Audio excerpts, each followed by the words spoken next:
Bienvenue dans cette nouvelle édition du QG Weekend. Au sommaire, les chefs d'État de l'Afrique centrale se sont réunis vendredi sur la situation en Centrafrique. Ils ont réaffirmé leur soutien pour un dialogue inclusif comme solution au conflit. La mission, l'indépendance de la justice renforcée en Guinée avec l'entrée en vigueur de la loi sur le statut des magistrats qui sont désormais un corps autonome. Et deux équipes africaines en 8e de finale de la Coupe du Monde de football. C'est une première historique, Nigeria-France et Algérie-Allemagne. Ce sera ce lundi. C'était l'autre moment fort du sommet de l'Union africaine qui s'est achevé ce vendredi en Guinée équatoriale, la réunion des chefs d'État d'Afrique centrale sur la situation en Centrafrique. Dans le communiqué, les dirigeants réaffirment leur soutien à la présidente centrafricaine ainsi qu'à la voie du dialogue comme solution au conflit. Un reportage de notre correspondant en Guinée équatoriale, Serge Kofi. La question de la sécurité en Centrafrique au cœur des débats des pays de la CEAC, tenu en marge du sommet de l'Union africaine ce vendredi. Si rien dans le communiqué rendu public n'a été évoqué en ce qui concerne l'envoi ou le renforcement d'une quelconque force, les chefs d'État de l'organisation ont lancé un appel au dialogue inclusif entre Anti-Balaka et Force Seleka et toutes les composantes de ce conflit. Nous avons exprimé le vœu que le dialogue englobe toutes les forces vives de ce pays. Les partis politiques, les ONG, les chefs religieux, les anti-Balaka, les Seleka, pour qu'on ait vraiment un condensé des volontés de ce peuple pour rebâtir leur pays. Nous sommes en arrière-plan pour les aider et nous aiderons aussi à ce que le dialogue soit constructif. La Centrafrique, qui a encore été secouée par des attaques dans la région de Bambari cette semaine, montre que la situation est urgente. Les faits sur place montrent que la démobilisation, désarmement et la réinsertion assurée par l'Union africaine restent une question urgente. La médiation de Denis Sassou Nguesso continue dans ce conflit afin d'aider à reprendre le chemin du dialogue. Lors de ce sommet, nous avions pris la décision d'organiser en marge des sommets de l'Union africaine une réunion de concertation sur les différentes questions. Donc nous avions rendu public aujourd'hui en présence de tous les pays membres de la CAC, les chefs d'État ou leurs représentants.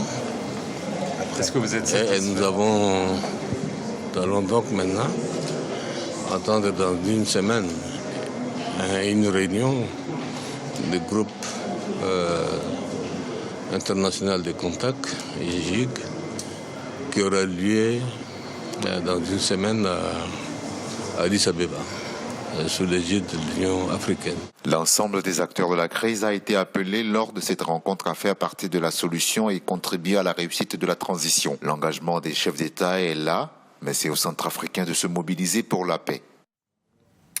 En République démocratique du Congo, la mission des Nations Unies continue son opération de maintien de la paix, mais la MONUSCO a d'autres prérogatives que celles sécuritaires. Elle intervient également pour la protection de l'environnement, notamment autour des camps de réfugiés. Ibrahim Ndiaye.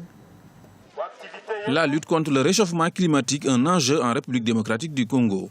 La mission des Nations Unies en République démocratique du Congo s'est fixé un autre objectif qui est de protéger l'environnement autour des camps des déplacés. Elle a organisé autour du camp des déplacés près de Goma-Bulengo une opération de plantation d'arbres afin de sensibiliser la population locale et les déplacés sur l'importance du reboisement et l'utilisation d'autres alternatives du carburant pour atténuer les effets du changement climatique. Les artistes locaux étaient également mobilisés pour soutenir le projet.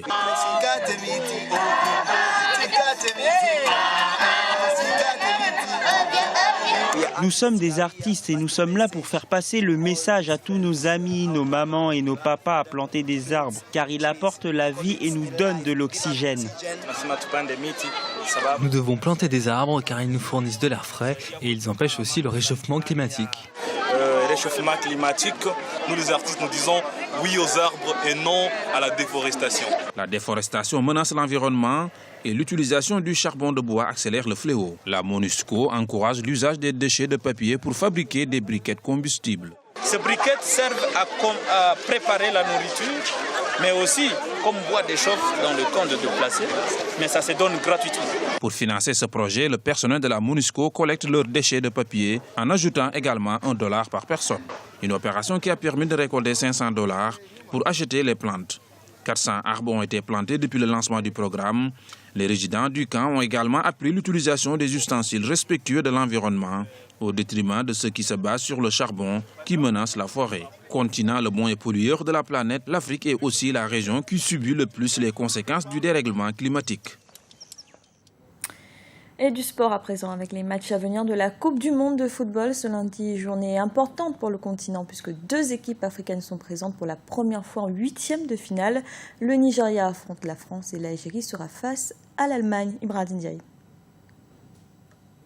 Champion d'Afrique, le Nigeria, l'une des meilleures équipes africaines depuis plusieurs années, défendra le continent ce lundi en 8e de finale face à la France. 3 fois champion d'Afrique, première sélection africaine à remporter la médaille d'or aux Jeux Olympiques en 1996.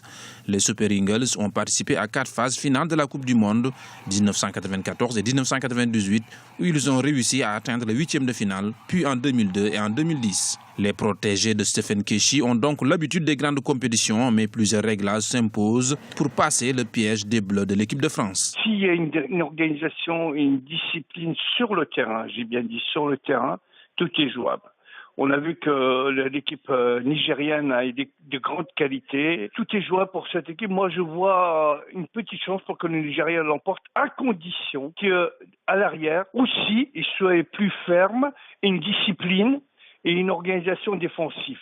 C'est ça qui a fait un peu le tort au niveau de l'équipe nigériane. Mais autrement, ce sont des joueurs qui jouent la plupart dans les grands clubs et ils ont une maîtrise. Donc moi, je donne une chance au Nigeria à condition qu'elle soit disciplinée dans l'organisation de leur jeu. L'autre 8e de finale opposera l'Algérie et l'Allemagne.